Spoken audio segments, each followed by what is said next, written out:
Hello friends, आपका स्वागत है आपके अपने YouTube channel Gurukul Techno Classes, एक कदम लक्ष्य की ओर। और मैं हूं आपका आतिर। और बेसिकली हम लोग आज एक क्वेश्चन पेपर हल करेंगे जो कि बेसिकली हर कॉम्पिटिटिव एग्ज़ाम में जो बच्चे किसी भी टेक्निकल एग्ज़ाम की प्रिपरेशन कर रहे हैं, टेक्निकल एग्ज़ाम देते रहते हैं, तो हर एग्ज़ाम में वो क्वेश्चन पूछे जाते हैं। तो मैं इसमें 120 क्वेश्चन की जो सीरीज़ लेके आया हूँ, उसमें मैं करीब 120 क्वेश्चन को मैं सॉल्व कराऊंगा आपको। तो एक वीडियो में सारा क्वेश्चन सॉल्व कराना पॉसिबल नहीं है, तो इसमें मैंने 4 उसमें डिवाइड कर दिया है इस टॉपिक को। तो आइए शुरू करते हैं इस चैनल को। और पहला क्वेश्चन समझते हैं कि क्या बोलता है। पहला क्वेश्चन बोल रहा है the generally ratio of soluble oil and water as a coolant. तो जैसा कि आपको पता है कि कूलेंट जो हमारा होता है वो 2 चीज़ों का मिक्सचर होता है। एक होता है हमारा ऑयल, सॉल्युबल ऑयल, और वाटर। तो उसमें जो ऑप्शन दिया हुए हैं वो हैं 1:20, 1:10 और 10:1 और 20:1। तो जैसा कि पता है आपको कि हमारा वाटर होता है वो ज़्यादा होता है, ज़्यादा मात्रा में होता है, और हमारा जो सॉल्युबल होता है वो कम होता है। तो जो हमारा वाटर होता है वो 20 होता है और हमारा जो सॉल्युबल होता है वो 1 होता है। तो इसका जो करेक्ट आंसर हो जाएगा वो हमारा हो जाएगा 1:20। आगे बढ़ते हैं हम लोग नेक्स्ट क्वेश्चन की तरफ।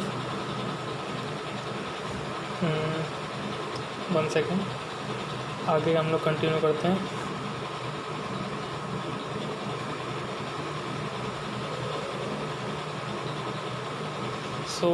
नेक्स्ट क्वेश्चन हमारा ये है कि विच one of the following is use for hold the straight shine drill use having diameter less than 12 mm। तो जैसा कि आपको पता है कि जो हमारे जो इसमें ऑप्शन दिए हैं वो दिए हैं ड्रिल चक, स्लीव, सॉकेट और ड्रिल रिफ्ट।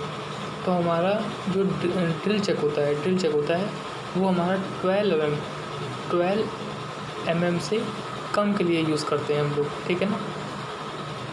तो नेक्स्ट क्वेश्चन की तरफ आगे बढ़ते हैं हम लोग।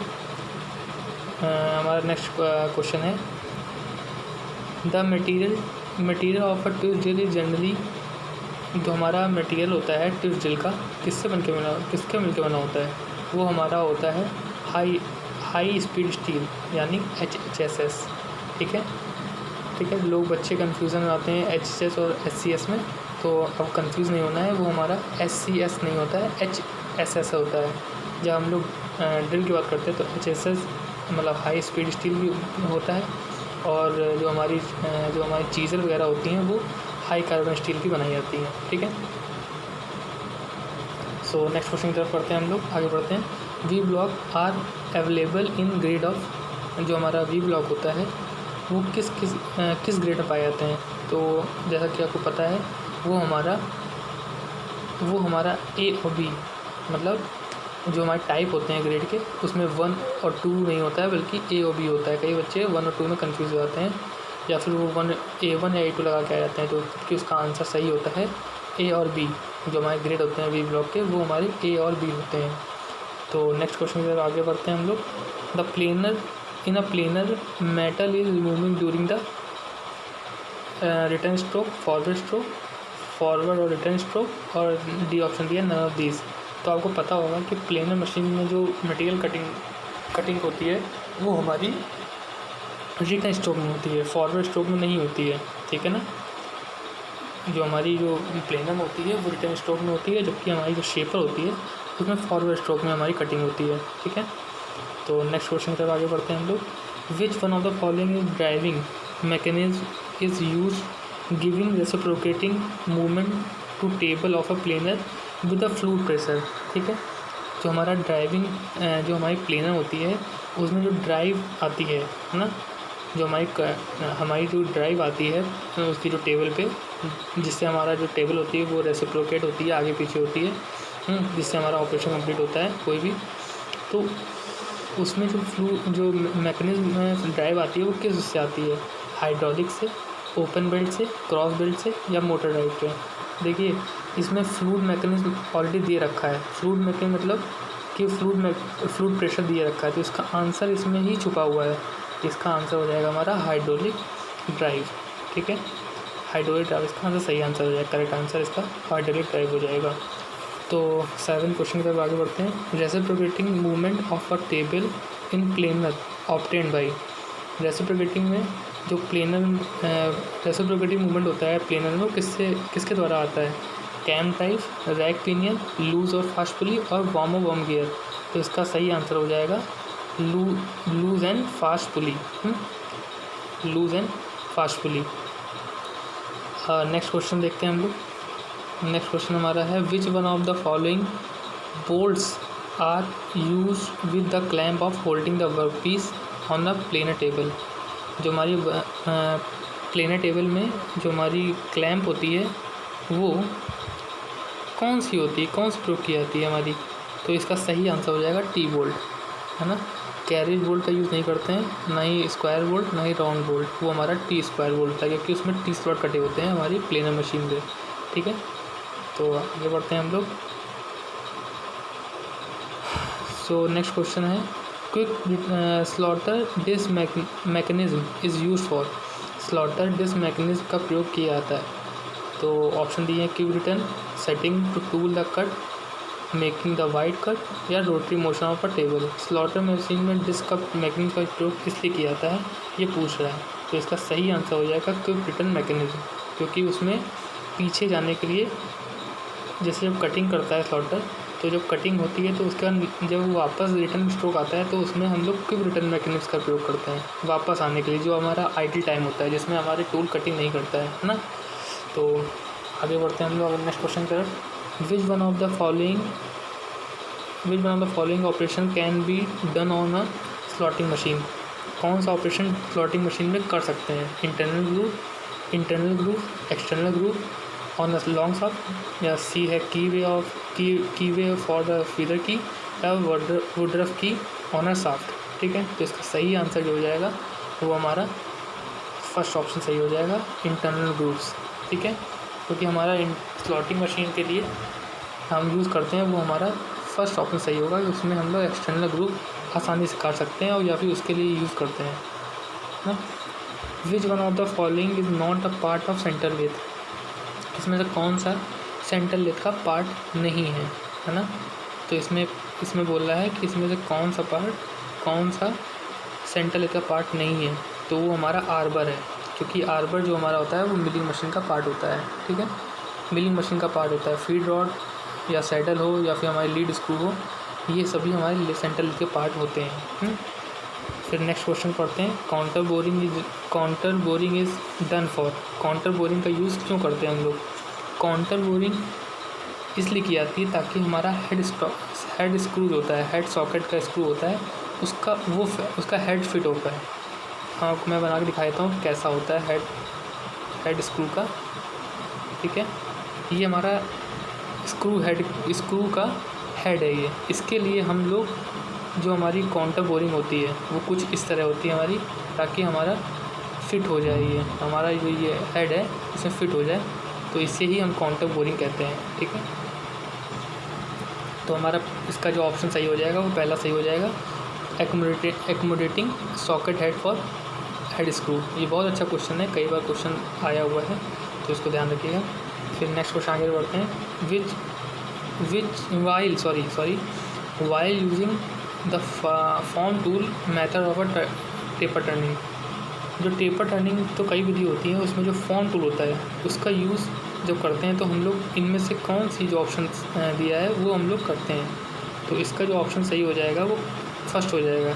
हम लोग उसमें हमेशा कैरिज को लॉक करते हैं, ना कि हम कंपाउंड डैश लॉक करते हैं, ना ही टॉप स्लाइड लॉक करते हैं, ना ही टेल स्टॉप लॉक करते हैं। हम उसमें फर्स्ट ऑफ ऑल हम लोग कैरिज लॉक करके हम उसका ऑपरेशन को अंजाम देते हैं और टेपर टर्निंग हमारी कंप्लीट होती है। उसमें हमारा कैरिज को लॉक करना ही पड़ता है, नहीं तो हमारा फॉर्म टर्निंग से टेपर नहीं कर पाएगा हमारा। तो नेक्स्ट पढ़ते हैं। Helix angle is found of. हमारा हेलिक्स एंगल होता है वो हमारा किस में पाया जाता है? थ्रेडेड वर्क पीस पे, फीड रॉड ऑफ लेथ या थ्रेडिंग टूल पे, या फिर टेपर टर्निंग अटैचमेंट पे। तो हमारा जो हेलिक्स एंगल होता है वो वर्क पीस के थ्रेडेड पार्ट में पाया जाता है, मतलब कि जिसमें थ्रेड कटी हो। ठीक है, ये ऑप्शन सही हो जाएगा, ये ऑप्शन सही हो जाएगा। आगे बढ़ते हैं। The tip of cemented carbide tool is joint on shank by brazing, welding, soldering और क्लैंपिंग। तो इसका सही ऑप्शन हो जाएगा ब्रेजिंग, जो हमारा ब्रेजिंग द्वारा जोड़ी जाती है हमारी सैंक, है ना, जिससे। नेक्स्ट क्वेश्चन का आगे बढ़ते हैं हम लोग। नेक्स्ट क्वेश्चन है which one of the following diameter of the workpiece should be turn before the external cutting threads. मतलब हम लोग जब बारीक चूड़ी काटते हैं तो उसमें हम लोग पहले जो डाया टर्न करते हैं उसको क्या कहते हैं। तो इसमें major diameter, pitch diameter, core diameter और हेड डायमीटर दिया हुआ है। तो बच्चे कंफ्यूज हो जाते हैं कोर डायमीटर में और मेजर डायमीटर में। तो उसका सही ऑप्शन जो होगा वो मेजर डायमीटर हो जाता है, ठीक है। कोर डायमीटर का कोई इससे मतलब नहीं है। कोर डायमीटर जब हम लोग इंटरनल थ्रेड काटते हैं तो उससे पहले हम लोग जो होल बनाते हैं उसको उससे रिलेटेड होता है ये। तो आगे बढ़ते हैं। The roller use in roller box turning tool holder are, है ना। रोलर बॉक्स टर्निंग टूल धारक में प्रयोग किए जाने वाले रोलर कैसे होते हैं, कॉन्वेक्स, कॉनकेव, स्लाइटली टेपर्ड या स्लाइटली जिगजैग। तो इसका सही ऑप्शन हो जाएगा उत्तल आकार के, मतलब कि कॉन्वेक्स। कॉन्वेक्स आकार के होते हैं, मतलब कॉन्वेक्स आकार के होते हैं। कॉन्वेक्स हमारा ऐसा होता है और कॉनकेव हमारा ऐसा होता है, ठीक है। ठीक है, आगे बढ़ते हैं हम लोग। During the machine operation using face plate and the angle plate held on. Face plate और उसके लिए हम लोग कहाँ पे यूज़ करते हैं फेस प्लेट का, तो हमारा फेस प्लेट पे ही इसका ऑप्शन सही हो जाएगा, क्योंकि हम लोग इन तीनों ऑप्शन में जो दिए हैं वो कोई भी सही नहीं है। ना ही कैरियर में यूज़ कर सकते हैं हम लोग, ना ही टेल स्टॉक में, ना ही बेड पे। हम लोग जो हमारी एंगल प्लेट थी वो फेस प्लेट पे बांध के ही यूज़ करते हैं, ठीक है। तो पहला ऑप्शन सही हो जाएगा इसका आंसर, ठीक है। नेक्स्ट क्वेश्चन आगे बढ़ते हैं। The size of a centre drill is determined on basis of. जो हमारी सेंटर ड्रिल का साइज़ लेते हैं वो हम किस आधार पर डिसाइड करते हैं कौन सी सेंटर ड्रिल का यूज़ करेंगे। वो हमारा ऑप्शन दिए हैं वर्कपीस के व्यास पे, वर्कपीस के पदार्थ पे, वर्कपीस की लंबाई पे, या फिर वर्कपीस में किए जाने वाले कार्य पे। तो हमारा जो सही इसका ऑप्शन हो जाएगा वो हो जाएगा ए। हम लोग जो डायमीटर लेते हैं वर्कपीस का उसके आधार पे हम लोग डायमीटर का यूज़ करते हैं सेंटर ड्रिल, ठीक है। अगर ज़्यादा डायमीटर होगा तो हम लोग बड़ा डायमीटर का सेंटर यूज़ करेंगे और छोटे के लिए छोटा का, ठीक है। आगे बढ़ते हैं। Plain milling machine. Plain milling is done for. Plain milling का यूज़ कब करते हैं, किसके लिए किया जाता है। Machining the flat surface, flat milling, T slot milling या फिर मिलिंग नैरो स्लॉट। तो इसका सही ऑप्शन हो जाएगा ए, मिलिंग फ्लैट सर्फेसेस, ठीक है। तो आगे बढ़ते हैं हम लोग। Stub arbor type is use for mounting. Stub arbor जो होता है, आप अपने मिलिंग मशीन में देखी हो तो उसमें कई टाइप की होती हैं मिलिंग मशीन, वर्टिकल, हॉरिजॉन्टल। तो उनमें से जो स्टब आर्बर का यूज़ करते हैं तो उसमें हम लोग स्टब आर्बर में यूज़ करते हैं। तो उसका स्टब आर्बर जो होता है वो क्यों यूज़ किया जाता है, किस मिलिंग मशीन कटर को बांधने के लिए यूज़ किया जाता है। तो उसका ऑप्शन सही हो जाएगा सेल एंड मिल कटर। अगर आपने सेल और मिल कटर देखा हो तो वो कुछ इस तरह का होता है हमारा। उसमें जो कटर के दांत होते हैं वो बाहर बने होते हैं और बीच में हॉलो होता है। तो जो हमारा स्टब होता है वो कुछ इस तरह से बांध के हम लोग माउंट कर लेते हैं। तो यही पूछ रहा है, इसमें हम लोग सेल एंड मिल कटर का यूज़ करते हैं। कुछ इस तरह का हमारा ये कटर होता है और आर्बर हमारा कुछ इस तरह का होता है, उसमें हम लोग माउंट कर लेते हैं क्योंकि ये बीच से हॉलो होता है। उसमें अंदर इसको एडजस्ट करके सारे अटैचमेंट लगा के फिर हम लोग मिलिंग करते हैं। तो हमारा सही ऑप्शन इसका ए हो जाएगा, end shell end mill cutter, ठीक है। 22 नेक्स्ट क्वेश्चन करते हैं। The round portion of a chip space on a milling cutter is use for. तो उसमें फिलेट है, राउंड एज है, कॉर्नर स्लॉट है, रेडियस है। तो इसका सही ऑप्शन हो जाएगा फिलेट, ठीक है। तो सही इसका ऑप्शन हो जाएगा फिलेट, ए ऑप्शन सही हो जाएगा, ठीक है। नेक्स्ट क्वेश्चन करते हैं आगे। Rotary table is use on milling machine to achieve combination of a longitudinal cross movement, longitudinal और क्रॉस मूवमेंट और वर्टिकल मूवमेंट। तो इसका सही ऑप्शन हो जाएगा ए। इसमें हम कॉम्बिनेशन जो होता है, जो हमारा जो रोटरी मशीन में हम लोग रोटरी टेबल का यूज़ करते हैं उसके द्वारा हम जो मूवमेंट आता है वो हमारा कॉम्बिनेशन होता है लॉन्गिट्यूडनल और क्रॉस मूवमेंट के। मतलब कि कुछ इस तरह से, हम लोग कुछ एक्स में चलते हैं, कुछ जेड में चलते हैं लॉन्गिट्यूडनल में, तो हमारा कुछ इस टाइप का हमारा फोर्स लगता है जो कि हमारा रोटेटेबल से प्राप्त करते हैं हम लोग। ठीक है, तो इसका ऑप्शन सही हो जाएगा ए। ठीक है, 24 में करते हैं हम लोग। Radian is unit of angle. ठीक है, तो इसका सही ऑप्शन हो जाएगा एंगल। जो हमारा रेडियन होता है वो यूनिट होता है एंगल का। ठीक है, नेक्स्ट क्वेश्चन करते हैं।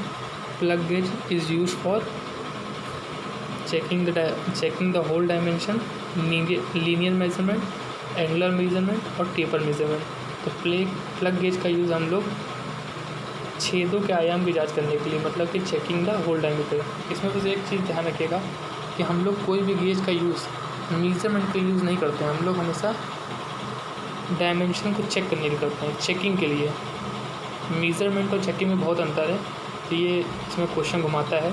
तो आप हमेशा याद रखिएगा जो हमारे गेज होते हैं वो हमारे चेकिंग डिवाइस है। ठीक है ना, हम लोग उससे हम लोग डायमेंशन नाप नहीं सकते हैं, चेक कर सकते हैं, तो ये हमेशा याद रखिएगा। So thank you. और नेक्स्ट वीडियो में हम लोग 25 के बाद हम लोग गो थ्रू करेंगे। और so thank you for watching this video. I hope आपको पसंद आया होगा, और आप इस वीडियो को लाइक, शेयर एंड सब्सक्राइब करिएगा। Thank you so much.